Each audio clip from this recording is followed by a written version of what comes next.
昨晚做了一个梦，梦见自己还在写字楼里加班，面对着一些待处理的邮件和会议记录。惊醒的时候，窗外依旧漆黑。我望着天花板，长长的呼出一口气。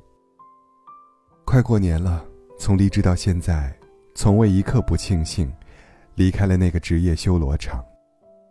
回想在这过去的好几年中，我像无头苍蝇一样四处碰壁，尝试了电商，再在供应链上，转战其他平台，败在退货率上，追逐 AI 浪潮，又一度陷入信息焦虑，更新太快。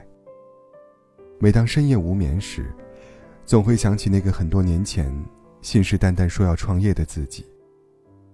那时的我以为只要够努力，成功就会不期而至。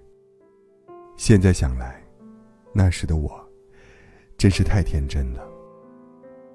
不断的试错，不断的失败，不断的问自己究竟错在哪里，一晃就好几年了。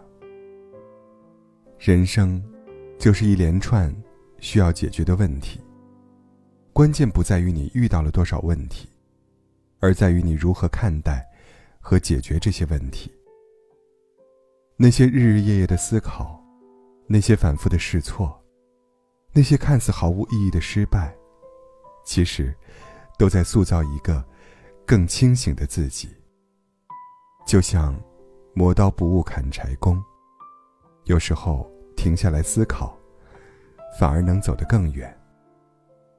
现在回想起来，我这些年最大的改变，不是掌握了多少技能，而是心态的转变。不再急于求成，不再盲目跟风，而是学会在行动之前，先问问自己，我真正想要的是什么？我现在的处境是什么？下一步该怎么走？这种思维方式的转变，让我在面对新的挑战时，不再像从前那样惶恐不安了，反而能够以一种更平和的心态去面对，去探索，去成长。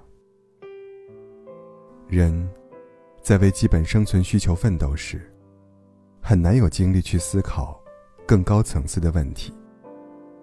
这话说得很对，我发现当我不用再为每月的月报发愁时，反而能够静下心来，好好规划未来。以前在公司时，总是抱怨没有时间学习，没有时间思考。当时的卷出了新高度，卷出了无法思考的高度。现在的我，清醒的思考，开心的散步，自我放松，才能自主思考。如果你也正在经历转型的阵痛，那么请记住，这个过程本来就不该一帆风顺。重要的不是你走得有多快，而是你是否正朝着正确的方向前进。与其焦虑，不如彻底放下。人生不是一次短跑，而是一场马拉松。别急于求成，先找到自己的节奏。那些看似缓慢的进步，往往才是最稳固的根基。夜深了，城市依旧灯火通明。不知道有多少人和我一样，正在这寂静的夜晚思考人生的方向。但我相信，只要我们保持清醒的头脑，多思考，少盲目，终会找到属于自己的那片天地。